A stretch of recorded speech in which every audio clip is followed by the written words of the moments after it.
Versus GVL అన్న పోరు బీజేపీని ఇబ్బంది పెడుతోందా? పురంధేశ్వరి తన టికెట్కు అడ్డుపడిందనే ఆలోచనలో జీవీఎల్ ఆగ్రహంతో ఉన్నారా? చెన్నమ్మపై జీవీఎల్ బీజేపీ పెద్దలకు ఫిర్యాదు చేశారా? అందుకే భరత్ ప్రచారానికి సైతం జీవీఎల్ దూరంగా ఉన్నారా?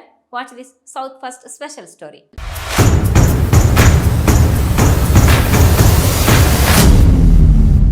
AP BJP president Daggubati Purandeswari సీనియర్లను పక్కన పెట్టి వారికి టికెట్లు దక్కకుండా చేశారన్న బాధతో బీజేపీలో ఒక వర్గం ఉందంటున్నారు.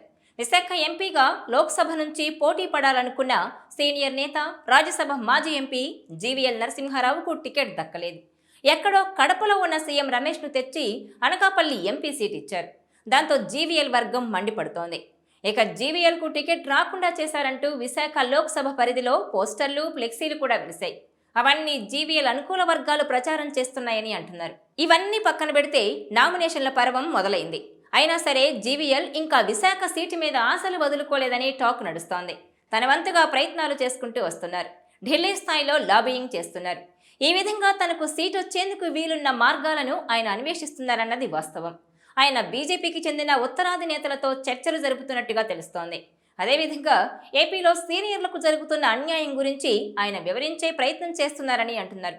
బీజేపీకి బలమున్న విశాఖ ఎంపీ సీట్ ఇవ్వకపోవడం ఏంటి అని ఆయన బీజేపీ పెద్దల దృష్టికి తెస్తున్నట్లుగా చెప్తున్నారు. జీవీఎల్ ప్రయత్నాలు ఒక కొలిక్కొస్తున్నట్టుగా తెలుస్తోంది. ఆయన ఉత్తరాది నేతలతో చర్చించడం ద్వారా బీజేపీకి విశాఖ సీటు దక్కేలా ఒత్తిడి తీవ్ర స్థాయిలోనే చేస్తున్నారంటున్నారు. ఏపీలో చూస్తే కొన్ని బీజేపీ సీట్లలో మార్పుల మీద ఇటీవల బీజేపీ నేతలు కూటమి నేతలతో మంతనాలు జరిపారు. ఈ ప్రతిపాదనలను వారు కేంద్ర పార్టీ ముందుకు తీసుకొస్తున్నారు.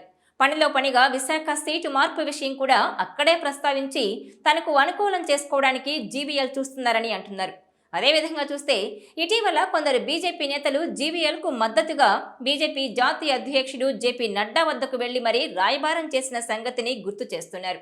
అలాగే స్థానికంగా ఉన్న జనజాగరణ సమితి జీవీఎల్కి టికెట్ ఇవ్వాలంటూ నిరసన కార్యక్రమాలు విశాఖ అంతటా నిర్వహిస్తోంది. ఇక జీవీఎల్ విషయం చూస్తే ఆయన విశాఖ ఎలా వచ్చి అలా వెళ్లిపోతున్నారు. ఆయన టీడీపీ కూటమి ప్రచారానికి రావడం లేదు. టీడీపీ ఎంపీ అభ్యర్థిగా ఉన్న భరత్కి మద్దతుగా జీవీఎల్ ప్రచారం చేయడం లేదు. అంతేకాదు ఆయన అంటీ ముట్టనట్లుగానే ఉంటున్నారని తెలుస్తోంది. ఎక్కువ సమయం ఆయన ఢిల్లీలోనే ఉంటున్నారని అంటున్నారు. మరోవైపు చూస్తే తనకు ఎంపీ టికెట్ రాకుండా చేశారన్న ఆగ్రహంతో ఆయన టీడీపీ అధినేత చంద్రబాబు, అలాగే బీజేపీ ఏపీ అధ్యక్షురాలు పురంధేశ్వరి పట్ల కూడా గుర్రుగా ఉంటున్నారని ప్రచారం అయితే సాగుతోంది.